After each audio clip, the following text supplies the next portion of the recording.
नमस्कार, आदाब, सत श्री अकाल और खुशामदीद। Very very good evening to all of you people. This is Kumar Amit और आप सभी का स्वागत है आपके छोटे से प्लेटफॉर्म के ऊपर, जहां मैं आप सभी के लिए बीबीए, बीकॉम और बीकॉम ऑनर से जुड़ा हुआ तमाम कंटेंट लाता रहता हूं। आज हम बेसिकली बात करने वाले हैं दिल्ली यूनिवर्सिटी के बीकॉम और बीकॉम ऑनर्स वाले स्टूडेंट की। चाहे आप लोग रेगुलर के स्टूडेंट हो, एनसी वेब के स्टूडेंट हो और स्पेसिफिकली अगर आप लोग एसओएल के स्टूडेंट हो, तो ये वाला वीडियो आप सभी के लिए बेहद इंपॉर्टेंट रहने वाला है, क्योंकि आज की वीडियो में माय डियर फ्रेंड्स हम लोग डिस्कशन करेंगे अभी जो बच्चे रिसेंटली सेकंड सेमेस्टर में हुए हैं बीकॉम और बीकॉम ऑनर्स प्रोग्राम के अंदर, उनका एग्जैक्टली सिलेबस क्या रहने वाला है, कौन कौन से सब्जेक्ट उनको पढ़ने पड़ेंगे, कितने सब्जेक्ट आपके रहेंगे, जितनी भी तमाम इंफॉर्मेशन है मैं आप सभी के साथ इस वीडियो में डिस्कशन करूंगा। तो विदाउट वेस्टिंग टाइम चलिए शुरू करते हैं।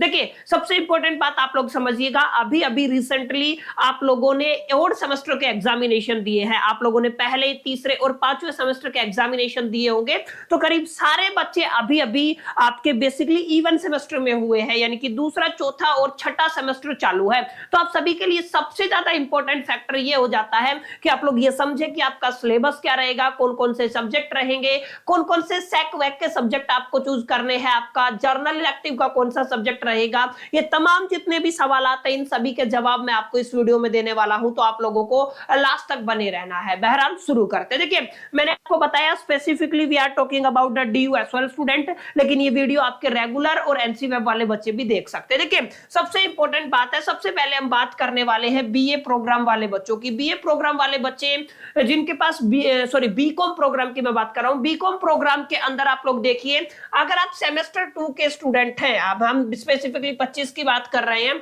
अगर आप लोग सेमेस्टर 2 के स्टूडेंट है माय डियर फ्रेंड्स, तो आप सभी के लिए ये इंपॉर्टेंट हो जाता है कि आप लोग ये जान ले एग्जैक्टली कि आपका सिलेबस क्या रहेगा। तो देखिए, सबसे पहले हम बात कर रहे हैं आपके कोर सब्जेक्ट की। कोर सब्जेक्ट का मतलब जिसको आप लोग डिसिप्लिन के सब्जेक्ट बोलते हैं। अब डिसिप्लिन के सब्जेक्ट वो सब्जेक्ट होते हैं जो कंपलसरी होते हैं, जिनमें से आप लोग किसी भी सब्जेक्ट को स्किप नहीं कर सकते हो, ठीक है। तो जो आपके कोर सब्जेक्ट होते हैं, डिसिप्लिन के सब्जेक्ट होते हैं, उनको कोर कोर्सेज बोला जाता है, जो कितने हैं आपके कंपलसरी हैं। अच्छा, आपके सेकंड सेमेस्टर के दरमियान, चाहे आप लोग बीकॉम प्रोग्राम के स्टूडेंट हो, चाहे आप लोग बीकॉम ऑनर्स के स्टूडेंट हो, आप सभी के यहाँ पे 3 कोर सब्जेक्ट रहेंगे, वो सेम रहेंगे, चाहे आप लोगों के पास प्रोग्राम हो, चाहे आप लोगों के पास ऑनर्स हो। यानी कि जो आपके कोर सब्जेक्ट है वो सेम रहेंगे, लेकिन आपका सिलेबस भी सेम रहेगा।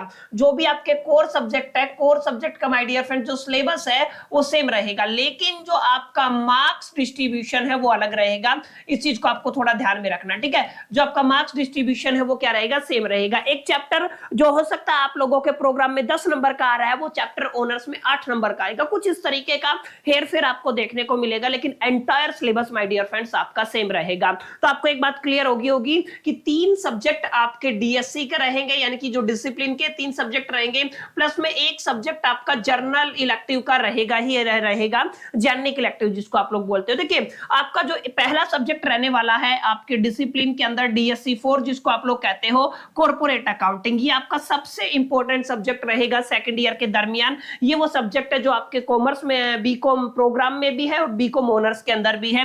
दूसरा पेपर आपका रहेगा डीएससी 5 के नाम से, जहां पे आपको कंपनी लॉ पढ़ना है।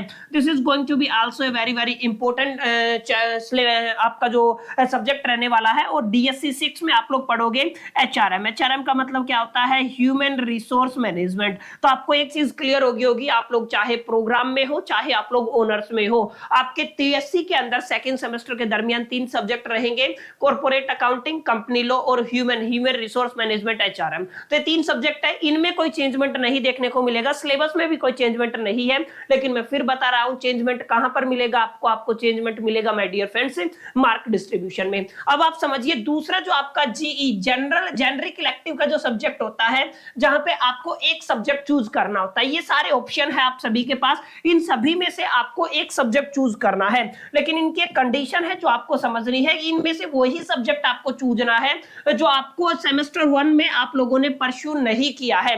मान लीजिए किसी बच्चे के पास सेमेस्टर 1 में आपका इंग्लिश था, तो आप लोग जेनरिक इलेक्टिव सब्जेक्ट में सेमेस्टर 2 में इंग्लिश नहीं ले सकते हो। यानी कि वो सब्जेक्ट जो आप सेमेस्टर 1 में पढ़ चुके हो, वो आप लोग सेमेस्टर 2 में नहीं ले सकते हो। इस बात का आपको ध्यान रखना है। क्लियर? तो आई होप की बात आपको समझ में आ गई होगी। किसी बच्चे के पास मान लीजिए हिंदी था, तो वो हिंदी नहीं ले सकता है, हिंदी के अलावा इनमें से कोई भी सब्जेक्ट आपका चूज कर सकता है। अच्छा, जेनरिक इलेक्टिव सब्जेक्ट की जो ये लिस्ट है ये चेंज हो जाती है। किसके अंदर मैं बात कर रहा हूं, ये आपके ओनर्स के अंदर। अभी हम बात करेंगे, ये प्रोग्राम की बात हो रही है। तो आई होप कि आपको बात पता चल गई होगी कि डीएससी के 3 सब्जेक्ट रहेंगे।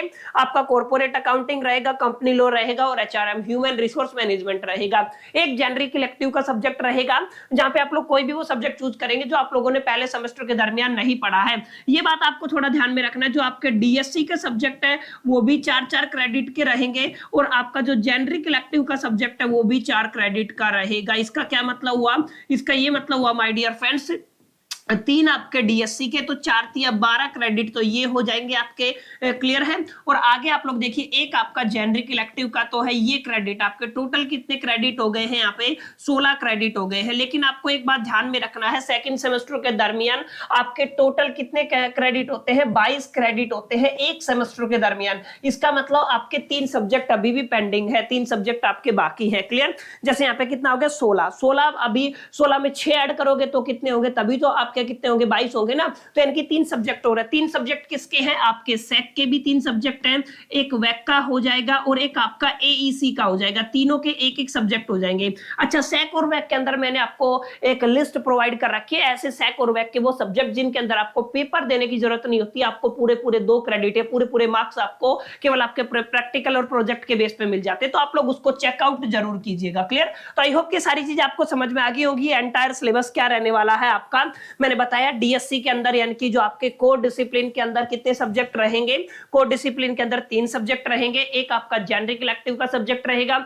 एक आपका सेक का, एक वैक का और एक एईसी का रहेगा। टोटल 22 क्रेडिट का आपका इस सेमेस्टर रहने वाला है। मैं बात कर रहा हूं बीकॉम प्रोग्राम वाले बच्चों की। अब देख लेते हैं थोड़ा सा बीकॉम ऑनर्स वाले बच्चों के केस में क्या सेम रहने वाला। देखिए, बीकॉम ऑनर्स के अंदर जो आपके डीएससी यानी कि कोर सब्जेक्ट है वो आपका डीएससी 4 में कॉर्पोरेट अकाउंटिंग है, सेम डीएससी 5 में आपका कंपनी लॉ है और डीएससी 6 में आपका एचआरएम है, ह्यूमन रिसोर्स मैनेजमेंट है। और सेम हर एक जो सब्जेक्ट है वो कितने क्रेडिट का है, 4 क्रेडिट का है। तो कितने क्रेडिट हो जाएंगे आपके, 12 क्रेडिट हो जाएंगे। ऐसे ही जेनरिक इलेक्टिव के अंदर यहाँ पे भी आपका एक आपको सब्जेक्ट चूज करना है, 4 क्रेडिट का ये रहेगा। इस चीज को आपको थोड़ा ध्यान में रखना है। अच्छा, यहाँ पे ऑप्शन अवेलेबल है, इंग्लिश है, इकोनॉमिक्स है, बीबीए, एफआई आप लोग चूज कर सकते हो। मैथमेटिक्स केवल वही बच्चे ले सकते हैं जिनके पास 12th क्लास में मैथमेटिक्स है। इसकी अपनी टर्म्स एंड कंडीशन है, तो आप लोग देख लीजिएगा। तो बस ये बदलता है। इसके अलावा आपका एक सेक का सब्जेक्ट हो जाएगा, एक वैक का सब्जेक्ट हो जाएगा और एक आपका एईसी का सब्जेक्ट हो जाएगा। क्लियर। तो ये आप थोड़ा ध्यान में रखिएगा।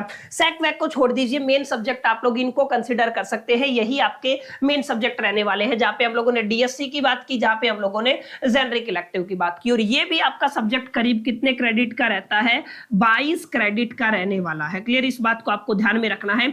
एक साल जो आपका रहता है वो करीब करीब आप लोग लगा लीजिए 44 क्रेडिट का रहेगा और आपको प्रमोशन के लिए 44 क्रेडिट में से 28 क्रेडिट चाहिए। ये आपका पासिंग क्राइटेरिया है, तो इसके ऊपर भी आप लोग थोड़ा फोकस कीजिएगा। क्लियर। तो कुछ बुनियादी बातें थी जहां पे माय डियर फ्रेंड्स हमने बीकॉम ओनर्स और बीकॉम प्रोग्राम की बात की, जहां पे हम लोगों ने इनके सब्जेक्ट्स को समझा, कौन कौन से सब्जेक्ट आपके पास रहेंगे, डीएससी के कौन से सब्जेक्ट रहेंगे, जेनरिक इलेक्टिव के कौन से सब्जेक्ट रहेंगे। उम्मीद करता हूं आपको ये वीडियो पसंद आया होगा, ये वीडियो अच्छा लगा होगा। वीडियो अच्छा लगा तो इसे लाइक कर दीजिएगा, अपने फ्रेंड्स के साथ शेयर करना ना भूलिएगा। और हाँ, फर्स्ट टाइम आए हैं तो चैनल को मेक श्योर करके सब्सक्राइब कर लीजिएगा। चलिए, इस वीडियो में इतना ही, मिलते हैं नेक्स्ट वीडियो में। जब तक मैं तो सोल दी बात, लकी प्लानिंग।